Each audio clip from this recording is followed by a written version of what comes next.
How's it going, everyone? Hope you're doing well. Mr. Boulder back tonight with a viewer requested video. A couple of weeks ago I ranked the Def Leppard albums from worst to best, and someone got in touch in the comments and said to me, can you do a review of the new album, Diamond Star Halos? So here we are. I've heard all the 3 singles from this album on the radio, and I really liked all 3 of them. Album came out last Friday, listened to it about 6 or 7 times. So I'm going to get straight into my review. This is their first album in 7 years. Here is the album, Diamond Star Halos. Love this band. So let's get into it. Track 1, Take What You Want. Yeah, it's quite good actually. I really enjoy it. It's an up-tempo rocking track, which is really good. It's got a nice chorus. I like the guitar solo, and the solos across this record are really good. And yeah, it's a good way to open the album. I've had some albums in the past where the opening track is quite laid back and chilled, and for me that's never a good idea. You need something that sort of kicks your ass a bit from the off. And that's definitely what you get here. I mean, it's not the best song in the world, don't get me wrong, but it's a good way to start the album. For that, I've probably given 7 out of 10. I really do like it as an opener. Second song is Kick, which is a single. This is my favourite song on the album, without a doubt. It's another up-tempo rocking track. Decent guitar riffs. Solo's very, very good. And I really love the vocal melody that Joe Elliott is singing in the verses and the choruses. It's easily my favourite song on the album. It takes me back to sort of the adrenalised Pyromania days. Hysteria as well. Good up-tempo rocking song. Nice vocals from Joe. Nothing spectacular, but I do enjoy that. That's an 8 out of 10 song, definitely. Third track is Fire Up, which is another single. I think the first 3 songs were all the singles that I heard released. Not as strong as the first 2 songs on this album, but I still enjoy it. The chorus isn't quite as catchy as the 2 previous songs, but I do like the song. Again, it's got some nice riffs in it. The solo again is very, very good. Like I say, chorus isn't as strong as the first couple of songs, but it's still pretty good. Track 3. So what am I giving that?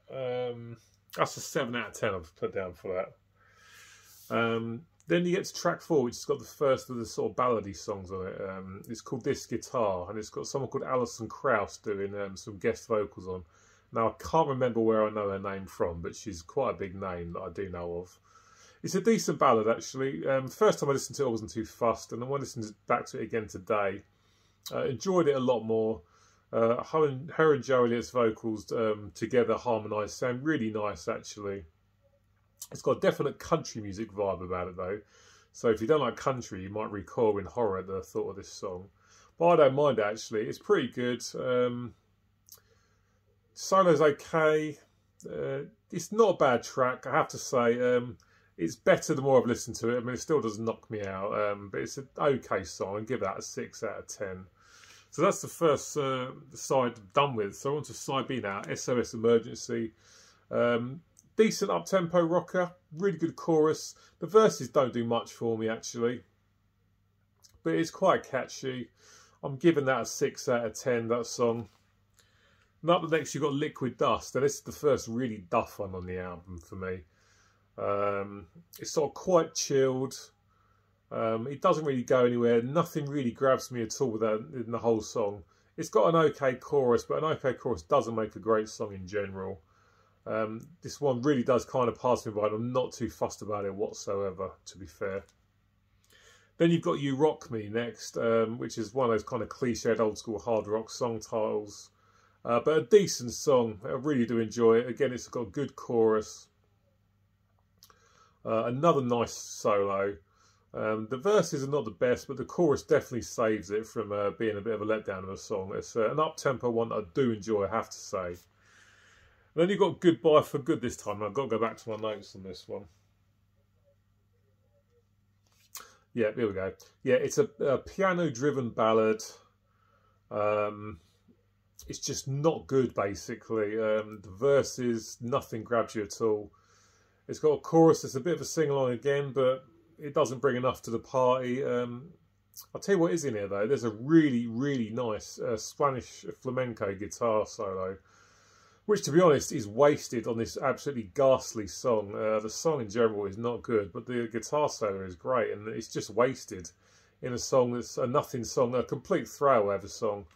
That ends side B, and there's just no need for it to be there. It's not a good song at all. I don't enjoy it whatsoever. A disappointing end to side B, really.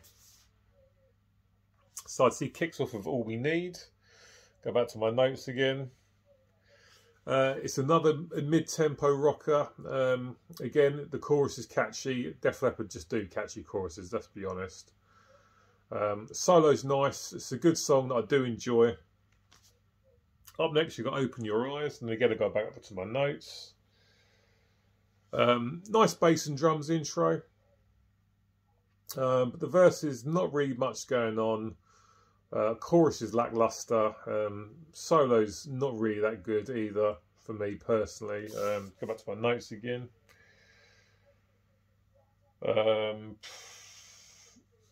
That's about it really. Probably a 5 out of 10 for that song. Up next, Give Me a Kiss That Rocks. Another kind of cliched old school hard rock title. But I like it. Again, it's another good song with another good chorus. A really good chorus, actually. One of the best choruses on it. And this is the first time in this album you really hear Joe Elliott pushing his vocals. I'm going to talk about that in a little bit. He's actually finally getting out of something more than just mid-range. And the song's better for it. Another good guitar solo. Good up-tempo rocking track. We're giving that a 7 out of 10. Then you get to Angels Can't Help You Now. Yeah, this is when things start to really go downhill, actually. It's just another ballad, but it's very dull. Not a lot going on. Chorus is no good. Nothing going on in the verses that I'll enjoy. There's definitely some layered production in there. There's some nice sort of orchestral instrumentation in there. But that's the best thing I can say about this song. Nothing else in it I enjoy at all, to be fair. So a bit of a letdown. I mean, I'm giving that a 2 out of 10, and that's not good at all, obviously. Then you get into the last track, last side, side D, Lifeless. Awful song, very, very boring, very bland. Another really dull ballad that just does nothing for me whatsoever.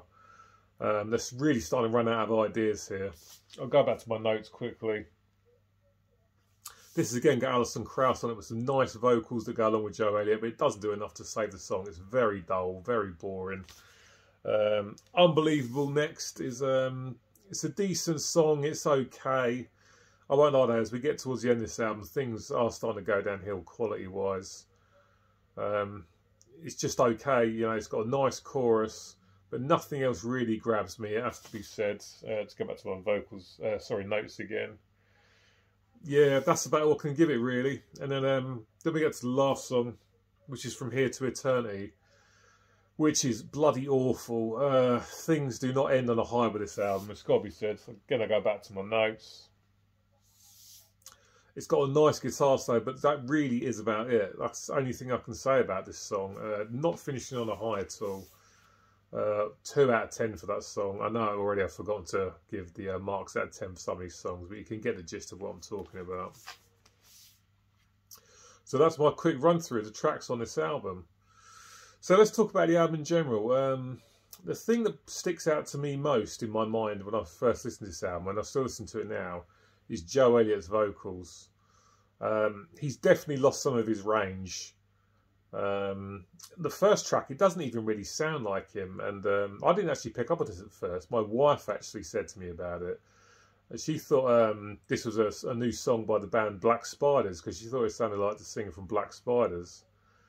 The rest of the album, he sounds okay. Like I say, only once or twice is he really pushing his voice below sort of a mid-range, you know. I mean, he doesn't really get out of second gear on this album vocally. He still sounds okay, but he's not doing enough for me, you know. Everything is, like I say, it's the same sort of range. So the vocals are a bit lackluster. The guitars on this album for me, even the distorted guitars, have got nowhere near enough oomph or punch behind them.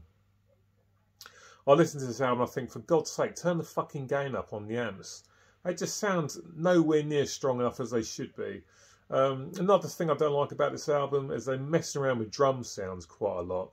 For me, just have the drums sound like the drums as they should be. Some of the sort of more ballady songs, they're messing around with some drum sounds and samples, which for me don't bring anything to this record at all.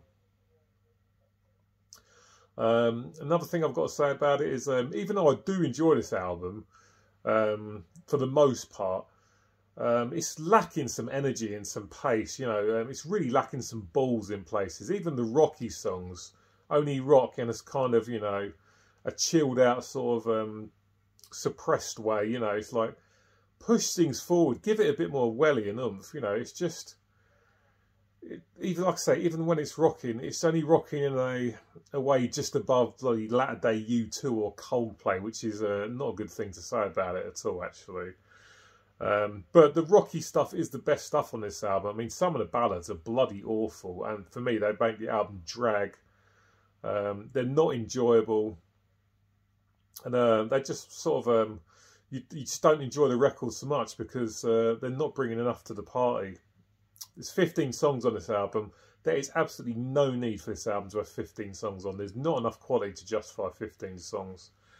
If you made this a 10 or 11 track album, it would be much better for it. But because it's got those ballads on it that are really weak and pointless, the record just drags and you don't enjoy it as much as you should. Overall, I'm giving this album a 7 out of 10, just. Probably a 6 more likely, but I'm going to go with 7. But yeah, it's an album where when it rocks, it's at its best.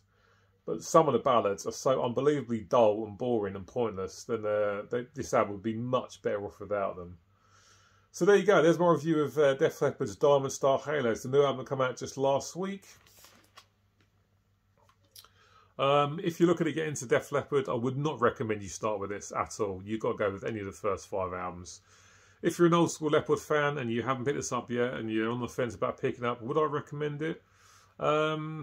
Yes, but don't expect too much, because even though I like it and it is a good album, there's some shit on here that absolutely needs to get in the bin, because it just spoils the albums, basically.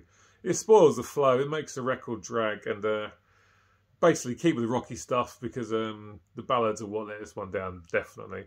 Alright guys, cheers for watching, I'll catch you soon. Look after yourselves, bye.